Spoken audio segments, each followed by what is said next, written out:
If that didn't evoke an emotional response in your heart, then this video might not be for you. Phantasy Star Universe released to North American audiences October 2006, developed by Sega's Sonic team, with previous releases extending back to 1987, starting with the original Phantasy Star. The game's review scores are not the greatest, but we don't care what they say, cause we got nostalgia goggles, baby. I spent thousands of hours in the online mode of this game, so I have huge love for it. Grinding for PA fragments until the brink of dawn, strutting around in my rappy suit on the 4th floor, hanging out at the casino, and getting scammed out of my Karrageen Rukar. All amazing memories. I could go on forever attempting to keep that nostalgia glazing over your eyes, but that's not why we're here today. For those of you that ever wondered what the f was the story even about, that, my friends, is why we are here. We open with an introduction to the world. In a faraway galaxy lies a sun orbited by 3 planets, the Garal system, a place inhabited by humans and their creations, castes, Numens, and beasts. For 500 years, there was war among the races, a seemingly never-ending conflict. Then finally, an era of peace and prosperity that has lasted 100 years. But now a darkness has awoken and threatens the universe. And that's all you need to know. From there, we jump to some serious sci-fi spaceship, holding the Alliance Centennial ceremony. Then we get to meet our protagonist, Ethan Weber. But oh no, Weber is late. He's gotta hop on his board, looking like a real Marty McFly. He's on a hoverboard! Flying through the streets until our boy got struck. But oh wait, it's okay. Not only is it a pretty elf girl, he also heals our wounds. Weber's like, no biggie, and they drive off. Days finally wearing off, he remembers he's got shit to do. We're then introduced to this banger of a song. Who said we are lost again in this lonely world? Every time I hear the start to this, I get a hard punch in the gut. It really makes you reflect how strong we hold on to the memories, but how much those memories are covered in a fog of nostalgia is going to be different for everyone. We pull in, putting our board away, arriving in front of our sister. We have a chat before making our way through to the station. We're bumped into a real hoodlum-looking guy. Ethan, run faster! Oh, why can't we just use my airboard, Lumia? You know you're not supposed to ride 2 to a board. Watch it, you klutz! Hey, hold on there a second. You want to give her back what you just stole there? Well, what the heck? Get lost! I didn't steal nothing! Lumia, check your pockets. The son of a bitch pickpockets our little sister and makes a run for it. Getting away, we're forced to track him down. One thing I always loved about this game is when your player character would type something in chat, you could make it a shout bubble with a little picture of their face. Ha, gotcha! You again? I thought I told you to get Now lost! you give me back my sister's card. Hey, buddy, you's got a problem with my brother? Catching up, we get a hold of him. Just then we meet 3 more. The Vole brothers. Truly no better representation of the 3 Stooges. I would say they're brothers, but clearly this guy's mom fucked a panda bear. NANI? I'm sorry, I just can't get over this guy. Just listen to the sounds he makes.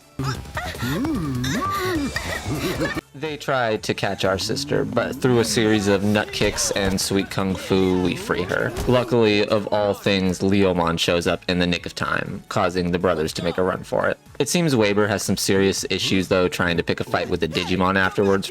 Yeah, thanks for getting in the way.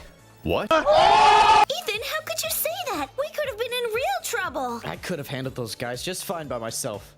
Oh, sounds like you're quite the tough guy. He doesn't like Guardians. For what reason, we're not sure yet.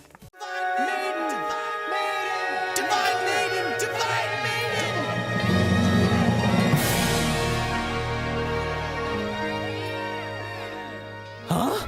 That girl! We arrive at the ceremony with a crowd of people already cheering. Do you know her? Divine Maiden, really? Yes, silly. She's part of the Goral faith, the symbol of communion. They say she can see everything. Who would have known?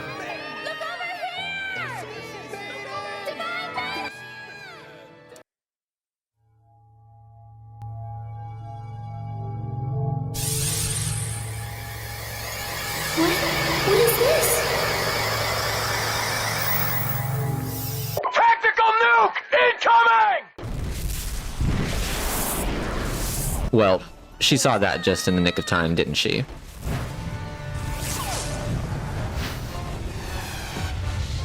Everyone listen. We must leave this place now. Did you see that? Our sister pulls us away, fleeing for safety. We find our buddy Leomon again, where our sister apologizes for our rude behavior from before. He disregards her, focusing on the issues at hand. Weber still doesn't want to work with him, even with the surrounding circumstances. It looks like everyone's been evacuated. That way's blocked off by rubble. I guess we've got a long walk ahead of us. Huh? Lumia!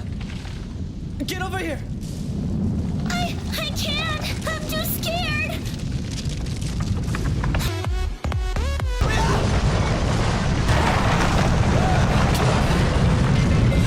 We get separated by the rubble. Leaving her there, we make our way through the badly damaged section of the station to look for help. Got it. You see, kid? Help's on the way. Thanks. I really mean it. It's all right. Don't sweat it. Okay? It's just that no one was around and I didn't know what I was going to do. Hey, what's happened here? Where's that bravado I saw earlier? Huh? What do you mean? Hey, no harm meant. Just glad you didn't do anything rash this time. What's wrong with believing in yourself? Nothing. After Leomon gives us a heartwarming speech, which we snarkily write off, creatures fall from the floor above. This Japanese tentacle monster pops out and smacks Leo to the floor, rendering him unconscious. I'm paralyzed. Weber grabs his pistol, firing off 3 rounds. Monster defeated, we check on our buddy. You alright? Where are you hurt? I can't move. I'm paralyzed. We take his weapon, but before leaving, we exchange names for the first time. Upon hearing our last name, he seems shocked, but nothing is conveyed beyond that. We receive a comm terminal and a guardian set allowing us to stay in contact and to finally get some gear. He tells us to be careful, and we make our way down. This is where we get our first view of the combat, which, to be completely honest, is very trivial. You have one button for regular attacks and one for special attacks that will drain your photon meter, which can be refueled with items at various stops throughout the story.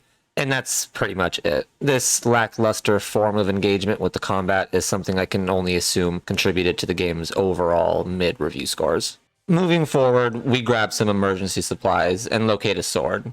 We fight some more enemies, with Leo checking up on us. Eventually, running into these bozos again. Weber has no desire to deal with them. As we're about to depart, we realize that there's something wrong. The one with the funky fro is missing. No. Not that one.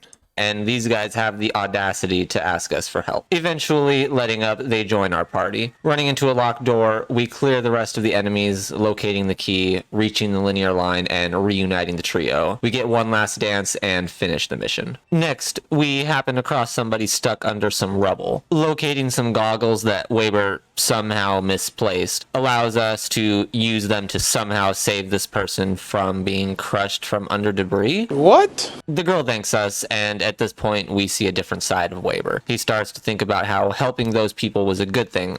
Well, duh. Like, yeah, dude, of course. Admitting to Leo that he was wrong, we find out that Weber's father was a guardian who died trying to save a stranger's life, causing strain on the family, which then led to his mother's death not long after that, forcing his sister and himself to live with their uncle. Dude has not been having a good time. He continues to say since that day he's hated Guardians, blaming everything he's lost on them. We fight some more enemies until we meet up with our sister. Free from any harm, we inform her the Guardians will be here soon to help. Shocked because of our hate for the Guardians, we admit how we were wrong about them. Before any more discussion on the topic can happen, another monster appears. It doesn't take long for us to make quick work of it. Hey, You all right there? Yeah. Leo, shocked by our combat abilities, invites us, but Weber is still hesitant. Tell me, ever thought about becoming a guardian? With our sister's path cleared, the two are finally reunited. At this point, we find out the invasion is happening on all 3 planets as well, with the news reporting the meteorites as seeds. Wide-scale destruction and fear of another attack grip the people. We see Weber looking up the stairwell, now determined to become a guardian.